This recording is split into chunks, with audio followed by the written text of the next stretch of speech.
is something that's been getting a lot of attention in the press internationally recently, not as much at home in the States. What do you make of the TPP so far? It's very hard to make anything of the TPP because it's been kept very secret, half secret, I should say. It's not secret from the hundreds of corporate lawyers and lobbyists who are writing the legislation. To them, it's perfectly public. They're, in fact, writing it. It's being kept secret from the population, which, of course, raises obvious questions. And we even have some answers to those questions because one part of it leaked. It was leaked and released by WikiLeaks. It's the section on intellectual property rights. And what are called intellectual property rights are simply highly protectionist measures introduced to maximize profit for pharmaceutical corporations, huge media conglomerates, and so on. It's called free trade, but that's just a joke.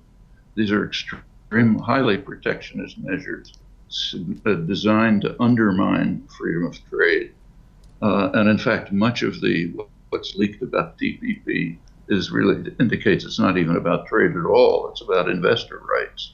Very much like NAFTA and the World Trade Organization rules. They're called free trade agreements, but in fact it's kind of a mixture of elements of liberalization, high protection, high protectionist measures, and an array of investor rights, which basically have nothing to do with trade.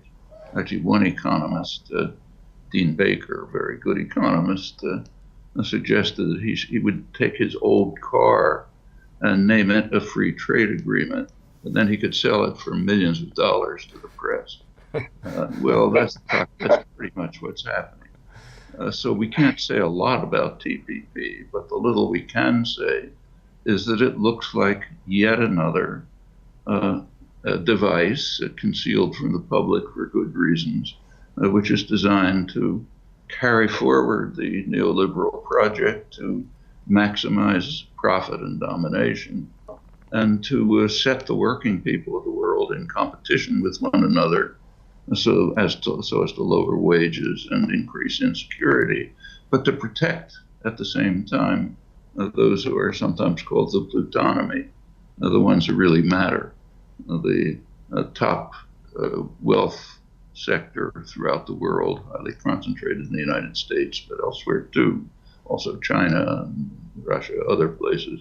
They're the ones who count, and the rest of the world will become what's sometimes called a precariat, people who try to survive at a precarious level. You take a look at the wage level of working people in the United States. It's startling.